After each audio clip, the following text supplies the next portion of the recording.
Welcome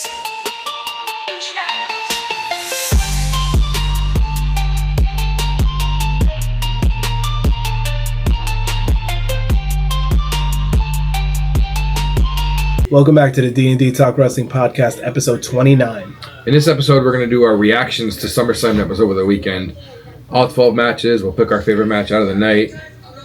Or an after match. Favorite moment. Favorite moment. There we go. We can do our favorite moment. But we're just going to go through all 12 matches, talk about them, what we thought about them. So we can kick off with night one. We're going to see whose predictions were right, too. Yeah, but we don't know. Somebody lost their paper from last week, so we can't remember. What do you mean we can't remember? We know who we chose. We know who we chose. Yeah, you're right. Yeah. We do have to see who, because I don't think we know who has more. Well, you probably won with your extra 2 points. First match, night one, was Roman Reigns and Jey Uso versus Braun Breaker and Bronson Reed. That was actually a fun match. That was a really good match. Obviously, I think we both had Roman and Jey going over because they kept losing every week on Raw or getting jumped every week on Raw, so we knew that Breaker and Reed weren't going to win. But the way Reed came out with the shoes on, I love it. If he comes out next week with 2 pairs on now, he just needs to keep. I don't know who he's going to jump now if Roman's going to be gone for a little bit, but he needs to keep collecting shoes for the Shulafala. Punk's. Did you see the tweet Punk booked out? He was like sitting with his legs crossed. He took a picture. At least I didn't lose my shoes. I do like. That was basically almost a spear match. Besides Reed, Breaker spear, Jay spear, Roman spear. Yeah. I do like the way at the end Roman took the spear for Jay. And then a little bit of tsunami sprinkled in there, but Yo, that tsunami is crazy. I don't want to say this match was predictable. Like I figured that Roman was gonna go over him and Jay, but it was a really good match. It was a really good match. I know the tsunami is just a splash, but the way he moves his arms and like kicks his legs, it just makes it look so much more devastating. Because if you think about it, if he hit water like that, the water is gonna go everywhere too, like a tsunami. I think I don't know. I think Reed and Breaker definitely put on a really good match. They have a great future in the company, so. Yeah, they do. 100%. So we both got that one correct. We both got that one correct. The next was the Women's Tag Team Championship match. The champions of Raquel and Roxanne versus Charlotte and Alexa. And shockingly, Charlotte and Alexa won, even though we both predicted they were going to win. I think we both predicted them. Yeah. Yeah. I do like how the end of the match, a lot of people compared it to the Bray and Roman from a Raw from years ago when they were in a tag. When Bray was pinning whoever and he put his arm up and Roman speared. I think he speared like Sheamus.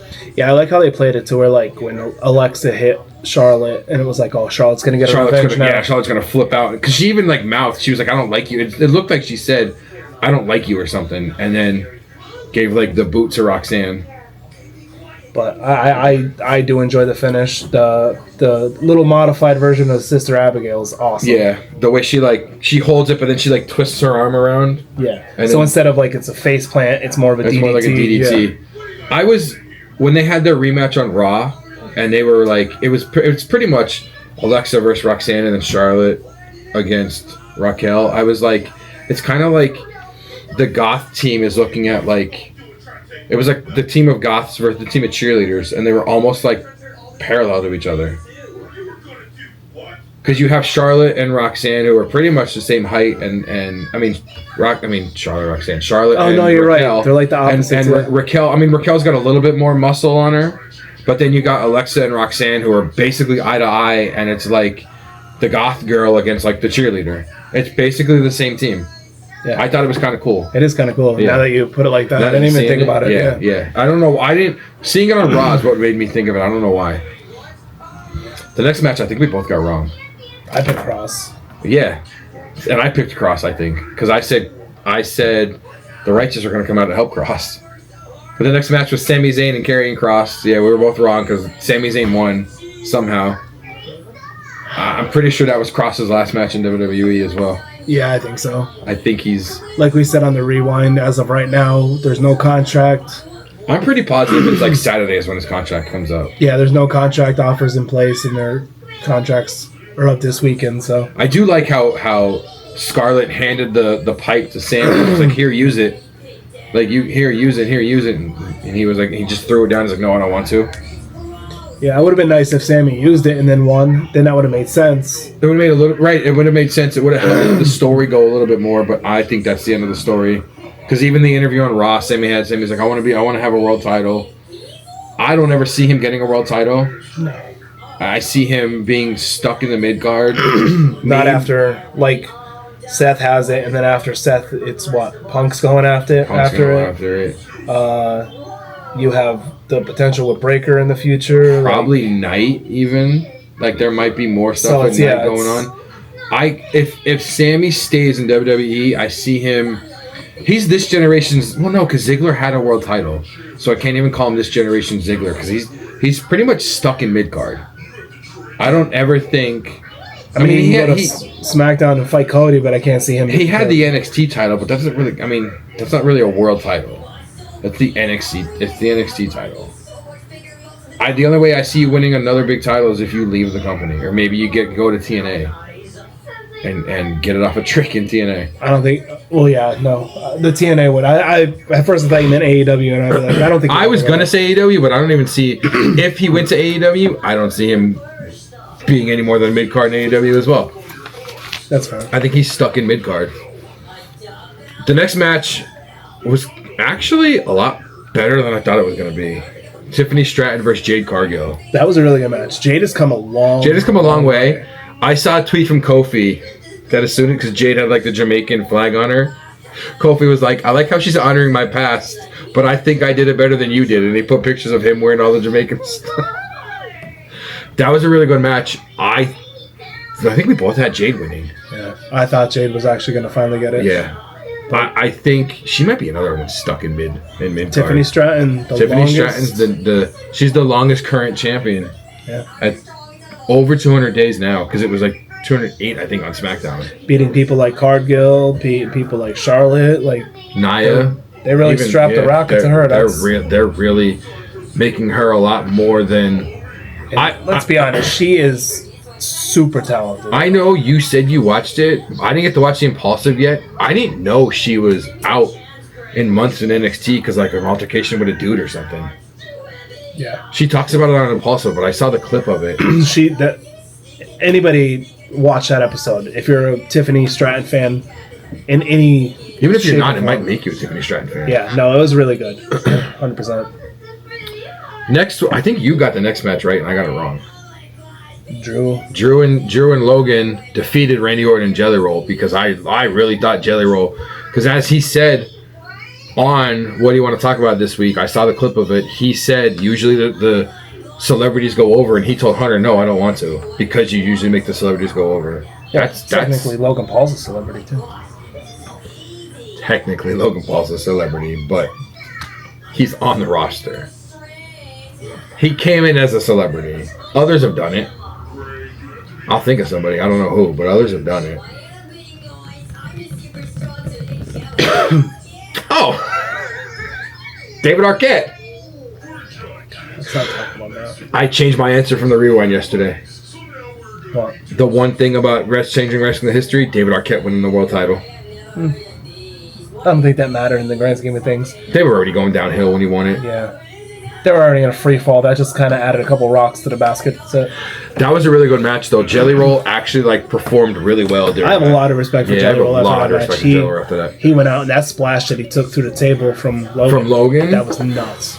I like watching he uploaded the picture the video that he took on the sunglasses, and even there you can see Jelly Roll's face, and he looked a little scared. He's like, oh my god, I'm gonna die. That he outperformed in that match. I feel like Drew and Orton, we thought we were going to have to carry the match. They really didn't. They didn't need to. No. But, I mean, say Logan's a part-timer, say he's not an actual wrestler, but he protected Jelly Roll so good in that match. Yeah. And he sold really well for him, too. Yeah, he did. So, I mean, obviously we knew McIntyre was going to, because he's, one of the best right now, so. Do you think there's a Jelly Roll Logan singles match in the future? There's absolutely another Jelly Roll match coming. Oh, yeah. Maybe multiple. I could see that. Him and Logan singles matches. I can see that. I want to see Logan versus Bad Bunny. That's what I want to see. I think Bad Bunny is probably the best celebrity to come over to a wrestling match. If we're not counting Logan, obviously, because Logan's in the company now. But the stuff Bad Bunny did was amazing. Yeah. Those matches with Priest, those were. I still go back once in a while and watch that hardcore match with him and Priest. I mean, he has a good music career. He came to wrestling. Yeah. He was in Happy Gilmore too. I still have to watch that. Probably the best character in the whole movie. I still need to watch that. Yeah. MJF did an interview and he said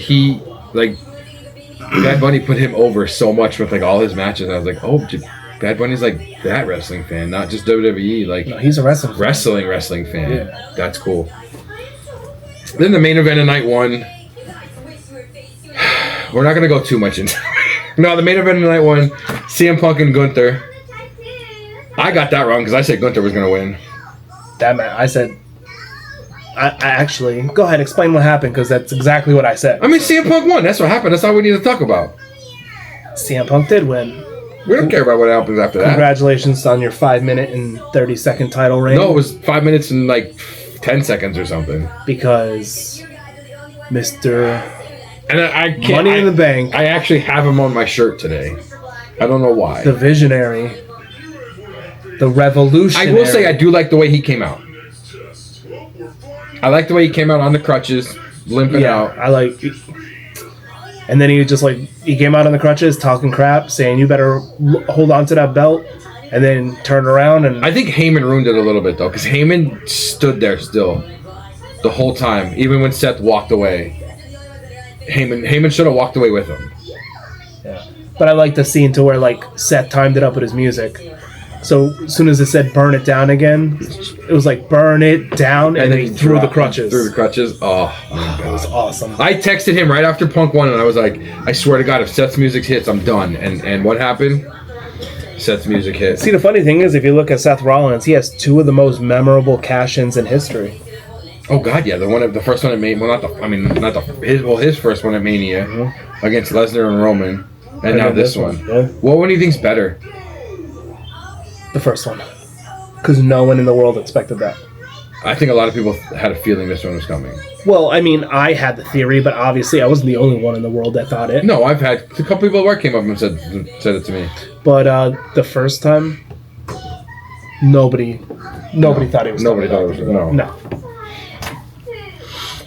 Obviously, Gunther lost because he's been having nasal issue problems. So that's why he started bleeding from the face, so that can look like a legit thing. But he is going to be out for a little bit. I did read. I don't know if I saw how long, but he deserves it though, man. He deserves time off. Yeah, he does. He's been killing it since he came up. Every time he loses the titles when he takes time off. I think that's why he lost to Sammy. That's fine. He deserves a break. He deserves a break. He does a lot. He's a workhorse. He's a workhorse, yeah. 100%. That match was amazing with those two, by the way. Oh my God, just the Gunther. If there was no cash in and it just ended that way, it would still be a phenomenal match. No, it would be. So I had a supervisor at work ask me how I thought of night 1, and I was like, as a wrestling fan, I get it a 9 out of 10, a 10 out of 10. Me being petty because of Seth cashing in, 4 out of 10. I give it a 4. I was like 4 out of 10. He was like, "Does something happen?" And I was like, a 4 out of 10. 11 out of 10. Of course you do. Mm-hmm. Night 2, the first match, was the Women's World Championship triple threat of Io Sky, Rhea Ripley, and Naomi. And exactly, she pinned, I didn't see, well, no, I don't think I said who she. As much crap as I'm talking about how I called this match was going to end, you called this. I was like, somebody's going to hit a finisher. She's going to roll that person out of the ring, and Naomi's going to just get the pin. And that's exactly what happened. I don't think either of us. She kind of did the... Yeah, you chose Naomi, I picked Naomi because I said that's what's going to happen. You had Rhea. Well, obviously, I can't pick against Rhea. She did, I wouldn't say chicken shit heel, but she basically, Oh, she did the chicken stayed out the whole time. And, especially in the beginning, she did the chicken shit heel of leaving the ring, but Io came this way, Rhea came this way, and you're like, oh, we already know what's going to happen. But now Io does have her singles match against her. I don't know when, because Clash in Paris it's her against Vakir. So I don't know if she has it. I'm guessing she has it on a Raw before that, because I think Clash in Paris is the next pay-per-view, because that is in literally like 3 weeks. It's like the 29th, I think, or something. TKO has been doing a lot of. Well, since TKO took over, they've been having a lot of title matches on Raws and SmackDowns. I feel like that's better though. Like you don't need to have the titles change hands, but you can absolutely showcase the world title on their shows. 100%. I agree. I think the next match is probably the match of the weekend, the 6-way TLC match. It is, except for one. I feel I read online and I saw the clip of it. Apparently Dawkins got hurt during that Spanish fly. Really? That's what I read online. But he did stuff. I mean, obviously you can be hurt and do stuff after the match. He did stuff after the match. But the title or it just said this is where Dawkins got hurt, and it was the video of the Spanish fly. Which, by the way, a Spanish fly to the outside through a table is disgusting to begin with. Yeah, that was. But that match had so many crazy moments. But then maybe he didn't get hurt, because then I saw another thing of somebody complaining that the Street Profits need to go back to NXT to practice more, because they did a flip to Gacy, and Gacy was supposed to land on the ladder, and he landed right to the right of the ladder and landed on the ground instead. There's literally 12 guys in this match.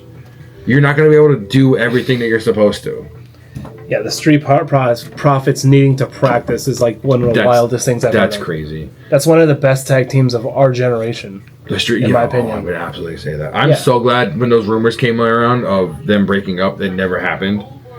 They're fantastic. I know a lot of people want to see, because a lot of people want to see Ford with a singles title, which I get, I understand. But I mean, you saying that this is the best match of the weekend, I think it would have been. But there's another match that tore it down that we weren't expecting, and that was the main event of night 2. I'm spoiling that already, but wait, what? Oh, okay. The way you said tore it down, I thought you were talking about Rollins. No, like tore the house down. Okay, no, you're right. Yeah, because nobody expected them to have that match. No, like they did. The way they did, which you think would be my match, because that's okay. The next was the Women's Intercontinental Championship of Becky Lynch and Lyra Valkyria, which I'm pretty sure was a it was a street fight or something, because they used weapons, but it doesn't say on here. On here it just says Women's Intercontinental Championship. No, it was a no DQ. It was a no DQ whatever you want to call it. Literally night 2, besides one match, they were all like no DQ matches. Besides like the AJ Extreme Rules on steroids. It basically was. This match. During this match is when I was starting to think I was crazy, but you also called me crazy, because I swore I saw Lyra's hands leave, and the rest of the match when she had the zip ties on. You were so pissed. I was like, and I went on Twitter afterwards for matches. I think 2 or 3 matches after. Every time there was a break, I'm on Twitter looking for it. I'm on Twitter looking for it. I'm on Twitter looking for it. I could not find it, and you finally went outside for a break, and I was like. I hopped on Peacock on my phone, and I went back to see it, because I knew it happened, and you're like, yo, I think you're seeing stuff. I think you're crazy. And I started to believe I was crazy, too. And then you literally ran outside. And then I ran outside, and I was like, look, here it is. And I was like, I don't know how nobody online didn't post that. No, it's all over now, though.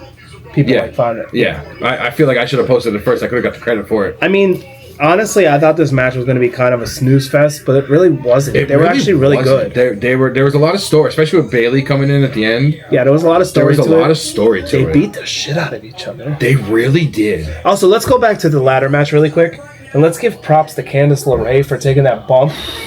That bump from inside of the ring on top of the ladder by her own husband. Yeah, that was insane. Did you see the tweet he put out? It said something like, I know a lot of you may wonder if I slept on the couch last night, but if I slept on the couch at home, but we weren't at home, we were in a hotel room, and the hotel room didn't have a couch. That's all they put. She's always done that stuff. But like that bump, and plus what those two, Lyra and Becky, put themselves through in that match. The women. The women kicked the crap out of each other, but like in a good way, like. I don't know. They stepped it up. Candice always did stuff like that on the indies. Like, she was the first one to take a super kick from the Young Bucks with the tacks on their boots. She's always done stuff like that. Yeah, she got no fear. She's got no fear. She deserves a lot. She deserves more than what WWE's doing for her right now. And I think that should probably prove a little bit. 100%. 100%. She deserves at least a mid-card title. At least. Maybe I don't know who she would tag. Well, I guess she was with Nia for a little bit. Maybe go tags again with Nia. Yeah, give her a partner. Get some title runs. The next match was the WWE United States Championship Steel Cage match. Solo Sikoa and Jacob Fatu. We both said Jacob. We were both wrong on that one because Solo won. But the match didn't go the way I thought it was gonna. No, I mean it was a good match, but like it seemed kind of quick. Like I feel like it was rushed a little. I feel like they had to cut stuff for time, which they really didn't because it ended early. It was like 9:30, 9:45 when it ended. But I feel like they came up to these two and they were like, "Hey, we need to cut time out of your match." Well, yeah, because like I don't know the ending. I wasn't a fan of the ending. No, the way Tala Tonga came and hit the door, hit both of them in the head with the door technically, and then like Solo kind of just rolled out of the ring. It was very anticlimactic to a match I thought it was going to be like a complete bar burner. Which could have been. This should have been a match where one, if not both of them, should have been bleeding afterwards. Oh god, yeah. Just two Samoans being in a steel cage, like there's no reason why. This match should have been a lot better. And then just to have, I mean, Jimmy came out and helped, but to have Jimmy... It's a numbers game thing again. It's the same thing. Right, but just to have Jimmy throw Mateo and Tongaloa in the ring and to have Jacob beat them up afterwards and then moonsault on top of both of them. The moonsault was clean, though. The moonsault was clean. His moonsaults are... Right off the top of the cage. His moonsaults are beautiful. But just like, to have the match end like that with those two in the ring, that didn't... It's still a numbers game, though, and I think they're teasing or waiting for something, like, because... It's a numbers game, and if the theories are true, or I shouldn't say theories, if the rumors are true of Jimmy going to Raw to go back with Jay, and because Naomi's on Raw, Jacob, the one person Jacob had, he's not going to have. So you're going to go back to 4-on-1 when it was 2-on-4. Theories? The Austin theories? The Austin theories. Who's injured, apparently. I don't even know if he's really injured or not. The next match, or the match that we like to call the Eddie Guerrero tribute match, the WWE Intercontinental Championship match, Dominic Mysterio and AJ Styles. Can I just say the way AJ came out in the lowrider, that was awesome. Eddie Guerrero inspired gear. Yeah, with Eddie Guerrero inspired gear with his son. He had Styles heat on it. Yeah. I didn't realize it. I think we were watching the post show a little bit here, but I think that's the clip I saw online. Dominic was like, "Did you see AJ's kid with the blonde hair looking like me when I first debuted in WWE?" I was like, "Wow, okay." I didn't even think of that. Yeah, I didn't think about that either until Dominic said it. The AJ coming out and Dominic coming out in the, it was like, it was Rey Mysterio gear, but it was like, it wasn't actual gear worn. It was like, I forget what I read online or what somebody said. It was gear that Ray was supposed to wear somewhere, but he never did, so Dominic just has it. But then Dominic always has the stuff that like pays tribute to so many different luchadors. Yeah. But that match was amazing. That was a really good match. The fake steel chair hit, and then Dominic hit the chair on the ground, and he fell, and then AJ put the chair over his head, and he laid on the ground, and the ref was like... And then the old slip out of the boot, which... could have been a little bit cleaner. They fixed it in post. They made it look a lot better, but AJ had a bit of a hard time getting it off of Dominic's foot. But for AJ to put Dom over like that in that match, that is awesome. You would almost say SummerSlam was a passing of the torch moment. In more ways than one. Yeah. Because, the next match could be a passing of the torch moment too. Oh, definitely was. It was, it 100% was. It was a WWE Championship street fight of Cody Rhodes and John Cena. Are you adding his last name into the theme music? Yeah, I'm putting Rhodes. No, I'm having Dusty's lip all of a sudden. Just the two entrances. Cody's entrance with his dad's voice, which was from an actual... I didn't know it was from a WCW promo. Mm-hmm. I think it was from two separate promos. His sister said what they were from, but I know either way it was from promo. But and then the way he came up with the way him came up. The way I can't use Are you okay? No, I'm not. Maybe I'm having a stroke or something. I don't smell burnt toast yet. So. Oh god. The way he came up with like the Iron Man type mask again, but then his regular music hit, and then the way Cena came out that we talked about on the rewind, it just said John Cena in all black, but then like when the beat dropped, the colors came back. He came running out right and left. He was talking to Stu, the cameraman. There's a picture of Stu actually crying. because he was happy to do it. And this is the match I honestly This wasn't expecting to be the match of the entire weekend, but it was. This was a great match. They didn't, for it being a street fight, they used outside stuff a little bit. But when they did, it made sense. But it made sense. It added to the story. It wasn't just there to use it it wasn't a street fight just to be a street fight. It was there to help with the story. Yeah. It was... Those two beat the crap out of each other. They beat the hell out of each other. He gave him 3 crossroads and Cody still kicked out. Yeah. I don't think even Roman kicked out of 3 crossroads. The false finishes. False finishes. We need to go back. I have to show you. I hope I have it saved. In the last match when Dominic and AJ, when Dominic came out, there's a video of somebody, probably like they had to be right in the front, but like not where everybody came down so they can see the stage. Mm-hmm. You can't see it on the actual, like, I don't know if you want to call it a thumbnail of the picture, but when you click it so it expands, it shows Dominic coming out, and then Cena's just right underneath the ramp, just staring at whoever taking a picture. He's just like this. It looks so creepy, but it's kind of funny. I'll have to see if I can find it and send it to you. It's kind of funny. Why is he staring? He's hidden a little bit, like he's behind like the curtain, if you want to call it, but it's like a see-through curtain. So he's just standing there and he's like just looking like this. It looks really creepy, but it's kind of funny. That reminded me, talking about those two in the match, and then to have Cody win the match. Like, obviously we knew Cena was going to lose the title at some point in time, and afterwards now we know why. There's 4 months left, and we know the rest of the probably Cena story, because that's probably going to be that might be the end of it, honestly. What, the Brock? Yeah, I don't know if they can go 4 months, maybe not though. I don't know how it could end his stuff. But Cody won the title back. They hugged in the ring. Cena gave the title back. I was waiting for somebody to turn heel. When Cody and Cena put their arms up together, I was waiting for one of the two to turn heel. Either Cena go back to heel or Cody go heel. Because they already got one of the biggest heels coming out next. They do. Cody gave him his flowers. Cody got out, let Cena do his own stuff. Cena's in the ring, thanking everybody, kisses the mat. He's about to walk out, and you just hear, I can't even think how his music goes. You just heard that opening riff. You just hear Brock Lesnar's music, and I took my hat and I threw it at the TV. We were sitting here, and I was like, there's no way this guy's back. And everybody, even Michael Cole's like, holy shit, it's Brock Lesnar. Brock Lesnar. Holy shit. I never would have thought Lesnar was coming back. Never. The way it looked, it seemed like somebody was going to come out or something was going to happen. I didn't picture it being Lesnar. There's no way I saw it being Lesnar coming back like that. I love how Triple H turned into like the Marvel universe, to where you can't leave when it's over. You gotta wait and see. No, you gotta wait, because even on Raw, we didn't talk about it, but like the little trademark came up, and after that went off, that's when Roman came out.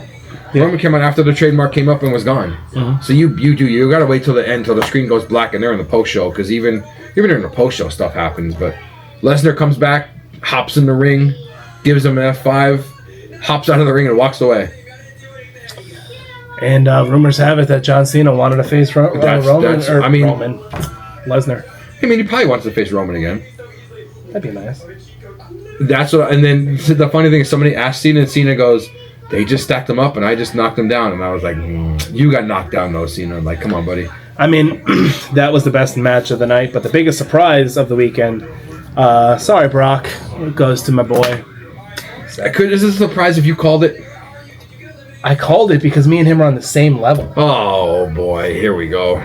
We're both architects of the business. You can't even spell architect. We're both visionaries. But you can probably spell visionary, but you can't spell architect.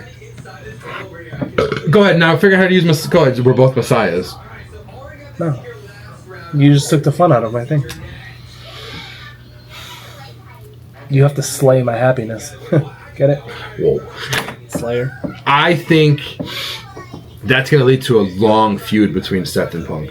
Oh God, yeah. I think it's going till Mania, and I think Mania Punk gets the title off of Seth, because you have in April 8 months. You can do an 8 month feud between those two, especially with his whole crew. You can absolutely do an 8 month feud, because you can even make it Breaker hurts him and he's out for a month or two, and then comes back at the Rumble, wins the Rumble, and is like, Seth, I'm taking you at Mania. Matter of fact, I'm calling that now. Punk's winning the Rumble and he's taking on Seth at Mania. I don't want to give your boy that much time with the title belt, but unfortunately I have to. Mr. Iguana's winning the Rumble. I would love Mr. Iguana to win the Rumble. I would love that. Mr. Iguana is the biggest over guy in AAA right now. I think he's bigger than the Kingo. Does that make me Psycho Clown if you're doing this? Yeah. And you're half right. I'll find the stuff to rip it off. You're half right. About what? Psycho Clown. Yeah, I know I'm psycho. I know. No, I meant you're a clown. No, Psycho Clown. That's how it goes. That was it. That was pretty much every match from SummerSlam. I think you might be right. I think the match of the night is probably Cody and Cena. Yeah. That ladder match though, the ladder match was insane, but we knew it was going to be I don't want to use this term, but we knew it was going to be a spot fest. I think that we all went into it thinking the ladder match was going to be insane, and nobody thought the Cody and Cena match was going to be as good as it was. No, nobody thought it was going to be like that. I don't think a lot of people thought, like the night before, the 2 nights before, when Cena was like, "I'm a face now." I don't think we thought a lot. I don't think a lot of people thought it was like a true thing. I thought somewhere in the match he was going to go heel again. Nope, and this is why he's a face now. He gets to fight Brock. Can you imagine him versus Brock, 2 heels? I mean, it's been done before, but yeah, but I don't know. He needs to be a face to go against Brock, because I like. Was it the Mania after he lost to Rock and Brock came out and like destroyed Cena, and that's when we talked about it on the rewind. But that's when another feud of his, when Edge came out, Edge is like, "What are you doing? This isn't the Cena that the Cena that I know. Where's the Cena that I would hate? That's the Cena that I need to come back and beat Lesnar." Like, obviously we can't do that with an Edge thing again, but you need to have super face, super Cena to come back to go against. They were chanting Super Cena chants were at SummerSlam. There was, yeah. Super there was Cena. super, because he kicked out of 3 Crossroads. Like, come on. I mean, I don't even think Brock kicked out of 3 when he was facing Cody. I can't cope with the fact that Edge wouldn't be here for his farewell tour. He's. I told you, man. I told you on the rewind. He's the one guy that I wish we could have, but obviously it's impossible to do. Because even Cody said, December hits, he's done. He's doing backstage stuff, and that's it. He's not coming to the ring. You mean Cena? What did I say, Cody? Yeah. I meant Cena. That's what I meant. Cody's quitting? Yeah, he's going back to AEW again. Cody He's gonna. That reminded me. I don't know if it was on Raw or SummerSlam, but somebody had a sign saying Heyman's a homie hopper, and then it popped me. I was like, "Oh wow!" Because a homie hopper. That's hilarious. Yeah. I want to say it was at SummerSlam, but I don't remember. I'm gonna call people that. A homie hopper? Yeah. As soon as I saw that, I was like, I mean, technically he's not wrong. You punk ass homie hopper. He even talked about it on Raw. He was like, I'm not here with Roman Reigns. I'm not here with CM Punk. I'm here with the world champion Seth Rollins. And this dude with ADD walking behind me, Braun Breaker. And then the tribal thief with the Shula Fala, Bronson Reed. I think I like that better than the tribal chief. What? The tribal thief and the Shula Fala. I think I like the Shula Fala better than the Ula Fala. Shula Fala? The Shula Fala. So instead of pointing his thing is up, he should just point towards shoes. He should. He does do that. He needs to do something else besides the up. What could he do? Point down to the shoes. That would. To his shoes or the shoes he's got around his neck? Just his shoes. That'd be funny. Like I'm taking everybody's shoes. Roman's coming back with sandals on, I'm telling you.